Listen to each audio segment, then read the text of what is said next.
Jonah Eichen with Nova Scotia Grass Fed here. If you're liking what I'm doing, hit the like button, please. Subscribe, it helps a lot. So I'm in my paddock and I got a very exciting announcement. Gutters, by the stagings here, but I have a very exciting announcement. Come on, Seal. Come on. It's my nose, Seal. I'm getting hogs. Whoa! I hit my head. I'm okay, folks. Oh my god. Okay, Jesus. Okay, so I'm getting hogs, and I can't wait. And I'm going to show you guys in this video when I went through Iowa this summer, and I went through Missouri. I went to Great Judy's farm. I have that on my video. And this is my tour. I went to Ancestral Farms, Iowa. My buddy Matt down there. And he is on Instagram. If you want to check out his page, it's Ancestral Farms, Iowa. I'm going to have a couple videos of me touring his farm. And it was awesome. And he has a new farm now. So I'm going to tour. I'm going to show you his old farm and show you his new farm, and we're going to have updates. But this is a really cool video that I think is really cool anyway, because we're looking at his old farm and how he was running his hogs, and he's ahead of me. And I have found Berkshire and Tamworth mix in my region, which I didn't think I'd have. I didn't think I'd have hogs till spring. I didn't think anybody had them around here, but we got them. So winter's coming, but that's okay. They're hairy. So I'm going to put them in this barn here, and I'm going to give them access to the pasture. But I got this little section cleared out here. But anyway, I digress. This video is not about that. This video is about his farm I went to. But here's the barn I'm putting them in. I'm going to section this off and clean that out. I'll have a video on that. But this video is about me going to his farm and visiting it.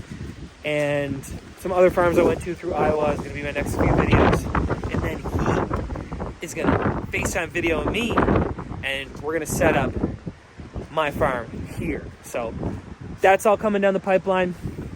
But this video is about when I went to Matt's farm, Ancestral Farms, Iowa. Check it out on Instagram. They got the best pork in Iowa. It's absolutely fantastic. I ate some of it. It's so good. And hope you guys enjoy.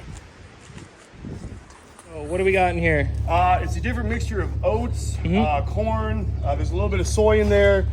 I'd have to give you the sheet to let you know. Just the There's some notes. rye in there, and then all the vitamins and minerals that they need. But it's all non-GMO, organically grown, about 26 miles away from here. And that farmer mills it all and bags it for me. So This is all on the same farm? yeah. Oh, wow. Yeah, we're trying to stay hyper local when it comes to this. That's my goal as well. You know, not only just for, you know, community standards, but quality standards. You know what I mean? I feel like they're going to benefit a lot more eating things that are coming from this region, living here.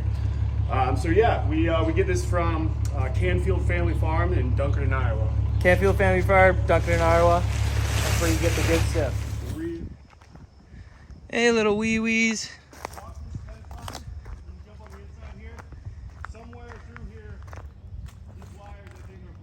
Hey, little wee-wees.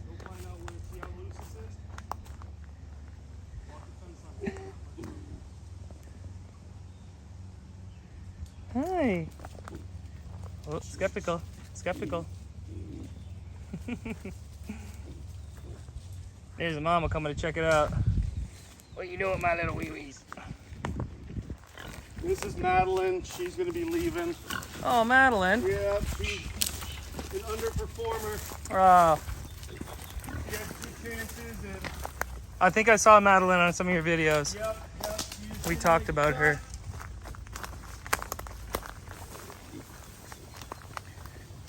We'll still feed you today, Madeline.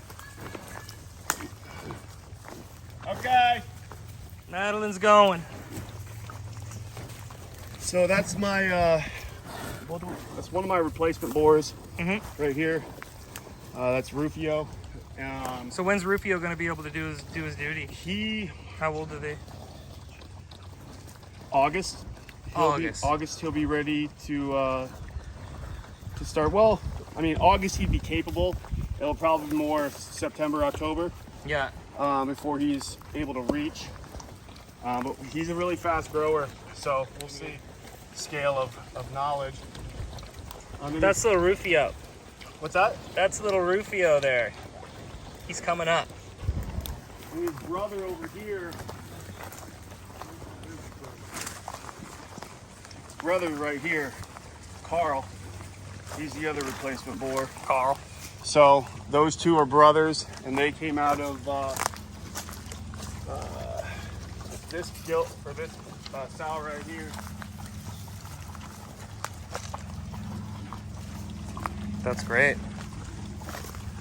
So what age? What age do these guys get breeding? Like how many months? 8 months they're good to go. Yeah, I try to breed them around their little lads. When they do what they got to do. They're sexually capable around that 6 month, 7 month mark. Oh, really? I believe. But like with Boris here, my current boar, he was a lot shorter than a lot of these girls when he first got him. So it took him a month or two to catch up before he was able to actually get on them the way that he needed to complete a breeding. Hey, buddy. But yeah, these ones in front of you are the second group born. And then these other bigger brown pigs in here was the first group born. That's okay, guys. Don't mind me. The last two to be born are hanging out over there by the tree by themselves. They're still not on grain yet. I give them free range to grain. Yeah, makes sense. They get weaned off their mom through the boar, starting his process with her again, as well as them having access to grain to where they will choose it themselves. I don't ever pull them off of mom. And so far with these groups, it hasn't been an issue. They've stopped weaning themselves. Go, filling her up. Got to get the water for the hogs. See where I'm from? Water's not the issue. We got too much water. Yeah. That's how it's been, man. We used to get pounded by Yeah. rain and tornadoes and everything else. Yeah. Like how else should a pig lit? What's that? Like there's no other way for a pig to lit. Look at them. No, I mean once you've had the they're forest so life, free and they got their little wallow there and they're loving it.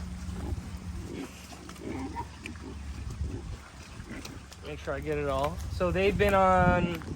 These pigs have been in here for.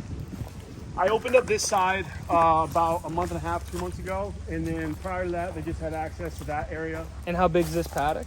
This is right around 4.5, 5 acres. Oh, this is bigger. Yeah. Yep, this is bigger. And here's the impact we can see. And what did it look like before? A lot of this was just taller grass area in here. The other area paddock was more overgrown than this was. This was still a pretty usable forest. And look, now you can just walk through it easily. Yeah, and that's it's nice. If this was my property and I had the availability to, about everything this size would come down. Yeah. We'd really open this up. Open it right up. Trees out. That way I could get a tractor through here to broadcast and plant more seed. Would you do like a tree every about 60-foot circumference kind of thing? Or it just depends. Probably closer than that, honestly. For hogs, it's gonna be dependent on the whatever tree I'm planting. Essentially, what I want to get to is more like an orchard. Is how I want it to look, right? We'll keep a lot of. So not quite silvopasture.